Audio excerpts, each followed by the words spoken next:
Hi there, Joseph Kursky here with you to talk about the scope and organization of a new book called Interpreting Our World, 100 Discoveries that Revolutionized Geography. Now, people have long enjoyed creating and reading ranked lists. These lists existed in the print-only days, but have proliferated on the web, from the top 10 trending news stories of the day to the top 10 places to visit before you die, etc.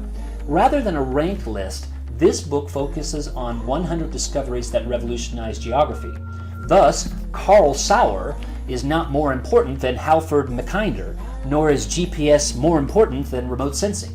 Each of the 100 people, events, technologies, organizations, or initiatives revolutionized the way geography was researched, taught, or perceived, revolutionized the way that people understood the world, or influenced society. For example, Strabo brought history, people, and places together into his book called Geographica. Matthew Maury helped people think of the ocean as a system and not just a vast blue or green emptiness on a map. Carl Sauer saw cultural landscape as reflecting a complex and changing set of processes that could be best studied through fieldwork. Now, some discoveries are based on the vision of one or two people, such as Smith's first geologic map of England and Wales, way back in 1810, the first geologic map ever made.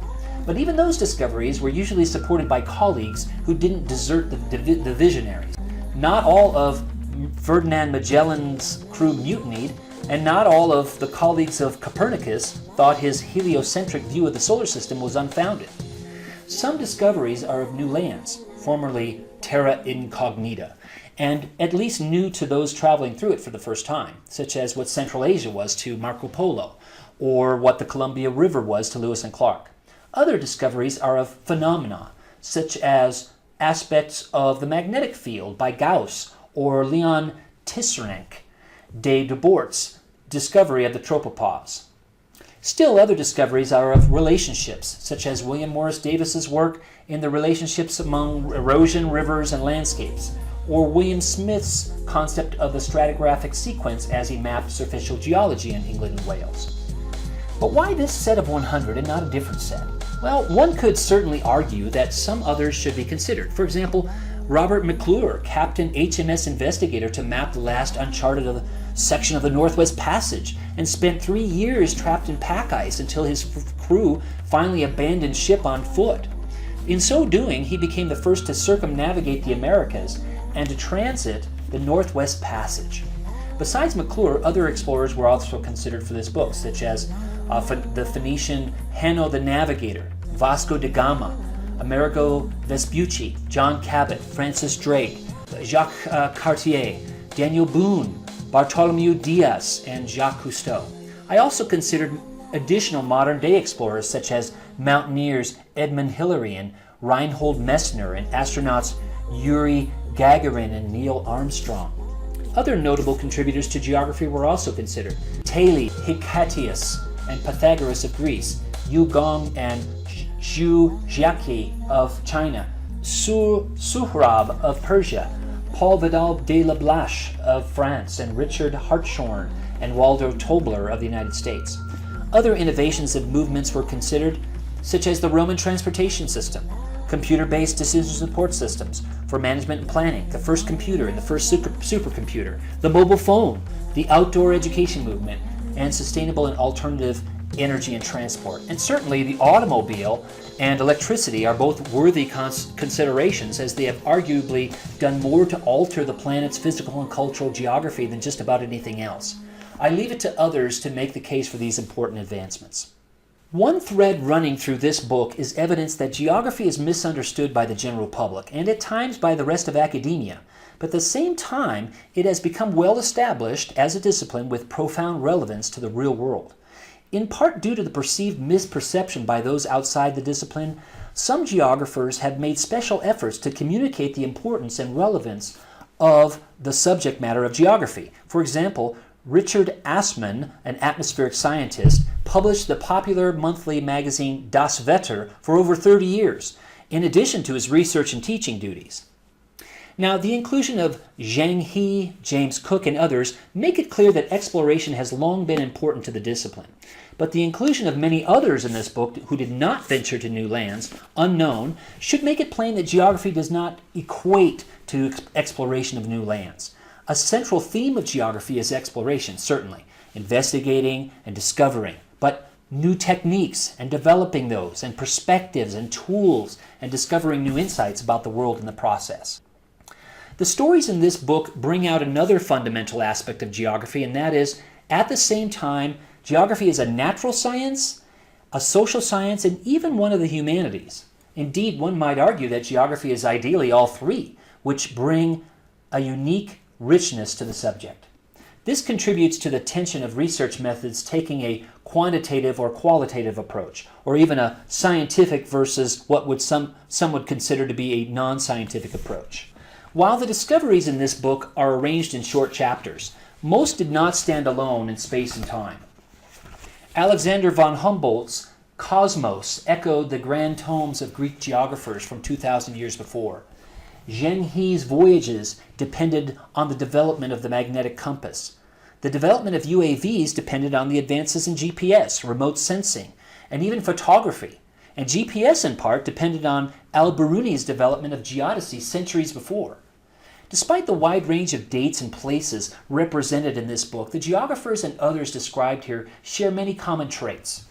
Nearly all of the people in this book were, from an early age, keenly interested in the world around them, and they pursued exploring mountains, valleys, ice sheets, oceans, and even outer space as their era allowed.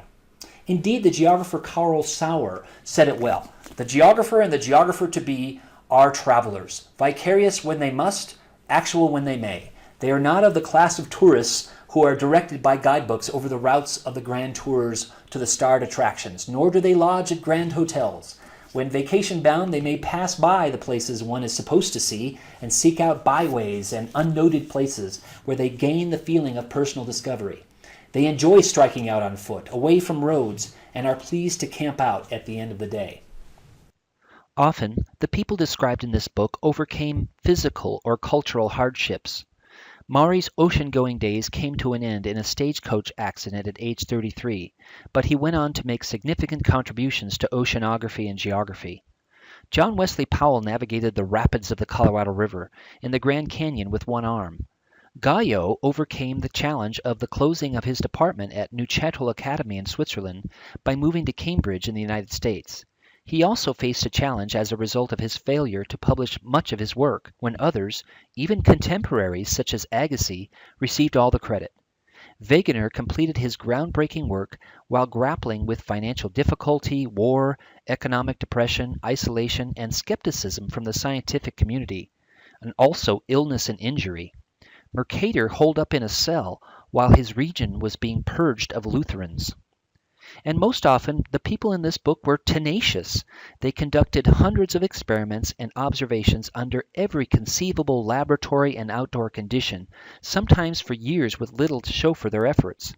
For example, in his atmospheric experiments, de Boort noticed that air temperature decreased up to 6.8 miles or 11 kilometers in height.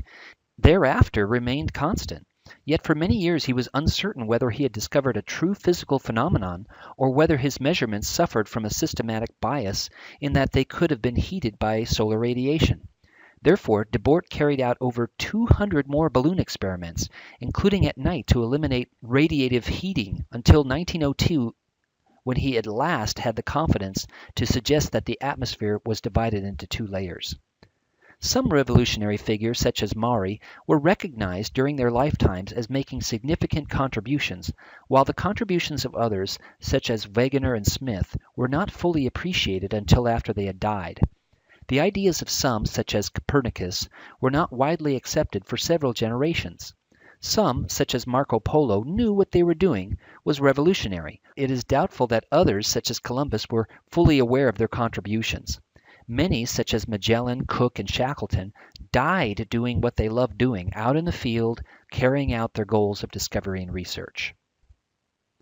The span of time represented in this book, from Homer to the development of today's web mapping tools, is vast, around 3,000 years.